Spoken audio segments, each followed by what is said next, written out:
Quando se fala em Egito Antigo, obviamente estamos falando de uma civilização que surge à margem do rio Nilo, na África, é importante frisar isso para Hollywood, em aproximadamente 4000 a.C., ou seja, existe uma distância temporal, geográfica e cultural pra gente que tá aqui no Brasil tão grande que é justificável que você talvez esteja aí se perguntando: por que devo me importar com pirâmides, múmias e faraós? Com uma civilização que existiu há mais de 6 milênios atrás. E o que o Brasil tem a ver com isso? Bom, primeiro, múmias são legais. Segundo, o mundo descobriu que ainda existe Egito com um grande advento chamado Salah. Terceiro, olha esse Dom Pedro II posando de frente às pirâmides. Essa é a verdadeira mistura do Brasil com o Egito. Tem que deixar-me pra dançar bonito. Essa é a mistura do Brasil com o Egito. Tem que deixar-me pra dançar bonito. O Egito faraônico não somente representa o primeiro reino unificado historicamente conhecido, como também a mais longa experiência humana documentada de continuidade política e cultural. Em quase 3.000 anos de história, pouco se poderia comentar sobre grandes mudanças. Um camponês do antigo reino que fosse transportado para o novo reino sentiria poucas diferenças, diferentemente de um francês do século XVIII para um francês do século XXI. As famosas pirâmides de Gizé, para você ter ideia, tinham 1.500 aninhos de idade quando Ramsés II subia ao trono. De Heródoto a Napoleão, a civilização egípcia tem sido sempre creditada a determinações geográficas ou fatores místicos e até mesmo deuses astronautas, raramente a ação do homem. Entretanto, segundo o historiador Jaime Pinsky, o segredo da civilização egípcia não é etéreo nem líquido e muito menos um presente dos deuses, né? É humano e tem um nome, o Felá ou camponês.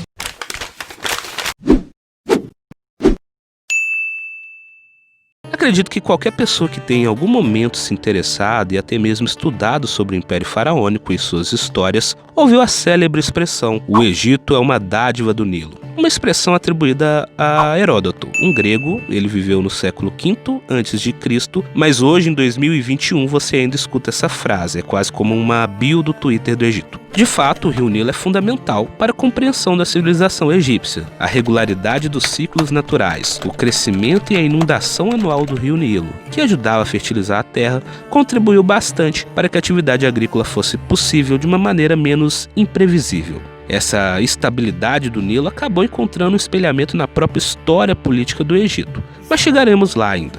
Bem, geralmente quando você está estudando uma sociedade ou civilização, passa-se eventualmente pela análise da estrutura social, geralmente representada ironicamente em forma de pirâmide. No caso aqui do Egito, nós podemos colocar o faraó como a ponta e as classes mais baixas na base dessa pirâmide. De fato, essa é uma simplificação da realidade. Muitos historiadores e professores não curtem tanto esse tipo de representação gráfica, mas no caso do Egito Antigo, essa pirâmide nos fornece algumas importantes informações. A base é o que sustenta toda a pirâmide. E quanto mais extensa for essa base, maior será o tamanho da pirâmide, ou seja, são justamente as classes mais baixas, como camponeses e posteriormente escravos, que sustentam todas as outras. Sem eles, não seria possível construir as verdadeiras pirâmides. Foi o trabalho organizado dos camponeses que permitiu que a natureza fosse domada para o bom uso do homem. Ou seja, o Egito pode até ser uma dádiva do Nilo, mas sem a força de trabalho dos camponeses não haveria império. Aparentemente, toda essa massa de trabalhadores precisava se organizar em torno de uma figura central, no caso, a ponta da pirâmide, o faraó. Essa representação piramidal também é importante para a gente entender como que as classes que possuem poder sobre as outras são pequenas em relação à base. Na época que antecedeu a Revolução Francesa, o clero e a nobreza representavam aproximadamente 4% da população total, ou seja, são estruturas em que muitos obedecem à vontade de poucos. E por que isso acontece? Bem, o historiador Yuval Harari nos dá o conceito de ordem imaginada. Hoje, a igualdade é a base da maioria dos sistemas jurídicos do mundo. Nossa Constituição, por exemplo, diz no artigo 5º: todos são iguais perante a lei, sem distinção de qualquer natureza, garantindo-se aos brasileiros e aos estrangeiros residentes no país a inviolabilidade do direito à vida, à liberdade, à igualdade, à segurança e à propriedade. Isso é o que acreditamos hoje, mas se nós voltarmos lá nos tempos da Babilônia, o grande código de Hammurabi indicava o contrário. Ele diz que somos hierarquicamente diferentes, divididos em 2 gêneros, homens e mulheres, e 3 classes, os superiores, os comuns e os escravos. Tanto a hierarquia social dos babilônicos quanto a igualdade das sociedades ocidentais contemporâneas partem da crença em princípios universais e imutáveis. Mas segundo Harari, o único lugar em que tais princípios universais existem é na imaginação fértil dos sapiens e nos mitos que eles inventam e contam uns aos outros. Esses princípios não têm nenhuma validade objetiva. Porém, mesmo que essa ordem imaginada não seja objetivamente verdadeira, ela nos permite cooperar de maneira eficaz. É a única forma pela qual grande número de seres humanos poderiam se juntar, por exemplo, para construir templos ou trabalhar com telemarketing. Os mitos compartilhados são importantes hoje e foram no Egito Antigo para que os humanos cooperassem e aceitassem sua posição no mundo. Por sua vez, uma ordem imaginada está sempre sob ameaça de colapso, porque depende de mitos, e os mitos desaparecem quando as pessoas deixam de acreditar neles. Para garantir uma ordem imaginada, são necessários esforços árduos e contínuos. Alguns desses esforços assumem a forma de violência e coerção. Exércitos, forças policiais, tribunais e prisões estão o tempo todo em ação, forçando as pessoas a agirem de acordo com a ordem imaginada. No entanto, uma ordem imaginada não pode se sustentar apenas por meio da violência, requer também que algumas pessoas realmente acreditem nela. Uma ordem imaginada só pode ser mantida se grandes segmentos da população, e em particular grandes segmentos da elite e das forças de segurança, realmente acreditarem nela. O cristianismo não teria durado 2000 anos se a maioria dos bispos e padres não acreditassem em Cristo. O sistema econômico moderno não teria durado um único dia se a maioria dos investidores e banqueiros não acreditassem no capitalismo. E como você faz para as pessoas acreditarem em uma ordem imaginada, como o cristianismo, a democracia ou o capitalismo? Bom, primeiro você nunca admite que a ordem é imaginada. Você sempre insiste que a ordem que sustenta a sociedade é uma realidade objetiva criada pelos grandes deuses ou pelas leis da natureza. Você também educa as pessoas o tempo todo. Do momento em que nascem, você as lembra constantemente dos princípios da ordem imaginada que estão presentes em tudo. Estão presentes nos contos de fada, nos dramas, nas pinturas, nas canções, na etiqueta, na propaganda política, na arquitetura, nas receitas e na moda. Por exemplo, hoje as pessoas acreditam em igualdade. Então é moda as crianças ricas usarem jeans, que originalmente eram vestimentas da classe trabalhadora.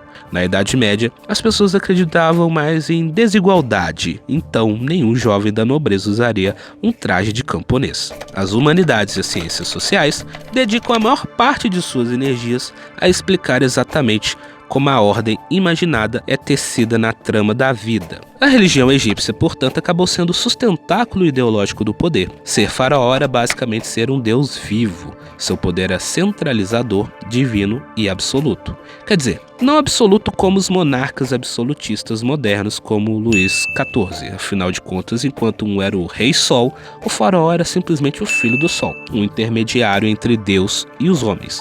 Além do mais, houve poucos momentos em que o faraó de fato deteve um poder de fato absoluto. Isso se deu especificamente com a ascensão de Amoses I durante o Novo Império, em que o Egito se torna belicoso e imperialista. Você percebeu que até agora eu não falei quase nada sobre faraós e a história política do Egito. Não falei de Tutmés, Ramsés ou Moisés. Estamos falando de uma questão mais universal do que brigas de família do mundo antigo. Estamos falando de como que as sociedades se organizaram há 6 milênios atrás e como ainda se organizam. Mas falando um pouco do início e agora sim de política, a história do Egito Antigo, como na maioria dos casos, acaba sendo construída a partir de um grande evento e de um possível grande homem. No caso do Brasil, por exemplo, esse evento e esse homem foi a chegada heróica dos portugueses em 1500 por uma frota comandada por Pedro Álvares Cabral. Para a história inglesa, foi a conquista normanda da Inglaterra por Guilherme, o Conquistador. Já no caso egípcio, que é o nosso foco aqui,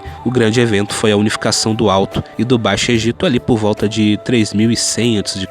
E o grande homem foi Menes, o primeiro faraó e fundador da primeira dinastia. A paleta de Narmer é um dos objetos aos quais os historiadores recorrem para discutir esse processo de unificação do Egito Antigo e do início da civilização faraônica. Assim como no Brasil se recorre à Carta de Peruvaz de Caminha e na Inglaterra se recorre à Tapeçaria de Bayeux. A paleta é um artefato que traz uma narrativa sobre a unificação do Egito. De início, o Egito estava dividido em pequenas aldeias independentes. A prática da agricultura, favorecida pelo quadro natural do território, propiciou o desenvolvimento da região com a formação das primeiras cidades, conhecidas como nomos, como vimos no vídeo anterior. Esses nomos eram liderados pelos nomarcas, não confunda com monarcas, que ao se unirem para a construção de canais de irrigação e diques para melhor controlar os efeitos da inundação do Nilo, deram origem a 2 reinos, o Alto Egito ou Terra do Sul, localizada ao longo do vale, e o Baixo Egito ou Terra do Norte, localizada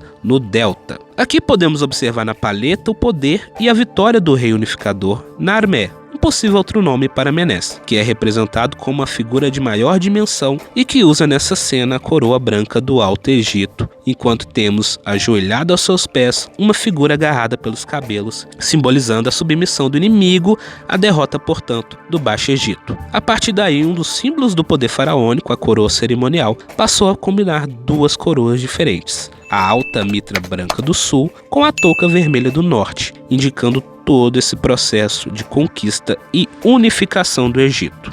A partir da unificação do Egito, a história política dessa civilização se divide em Antigo, Médio e Novo Império, caracterizados por grandes períodos de estabilidade política e, portanto, é quando se tem grandes construções como as pirâmides e os templos, sendo cada um desses períodos intercortados por fases intermediárias, que eram momentos de instabilidade política, geralmente por questões de sucessão do trono, insurreição de nomarcas ou sacerdotes e invasões de povos estrangeiros, ou seja, são momentos em que a história do Egito encontra com Game of Thrones.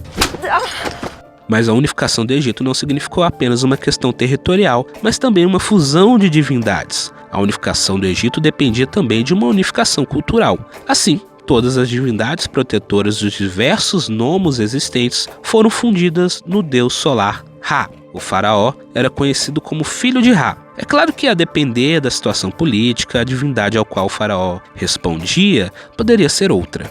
Quando, por exemplo, uma dinastia tebana ascendeu ao poder, Ra passou a se chamar Amon ou Amon-Ra, nome do principal deus de Tebas.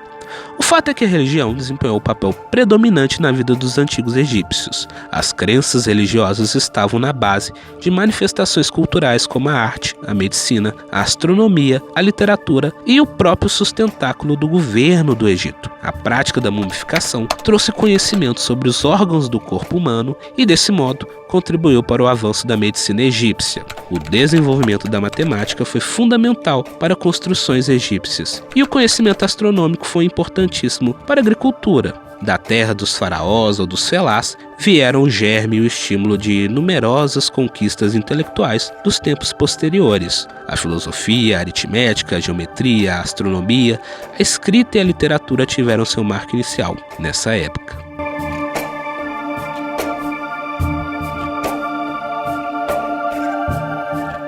Vocês acabaram de ver então mais um vídeo da nossa série sobre Enem, e vestibulares, em que aqui nós discorremos um pouco a respeito da civilização do Egito Antigo, trabalhando um pouco sobre os aspectos mais interessantes para se analisar tanto o tempo presente como algumas das características que são pedidas nessas provas de vestibulares, no geral.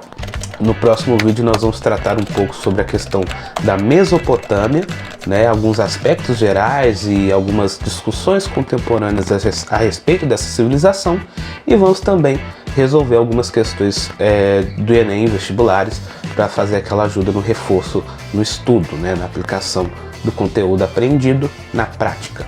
Então por hoje é isso. Se você não é inscrito aqui no canal, não deixe de se inscrever, e se você gostou do nosso conteúdo e quiser apoiar, compartilhe e curta esse vídeo. Então, até a próxima semana.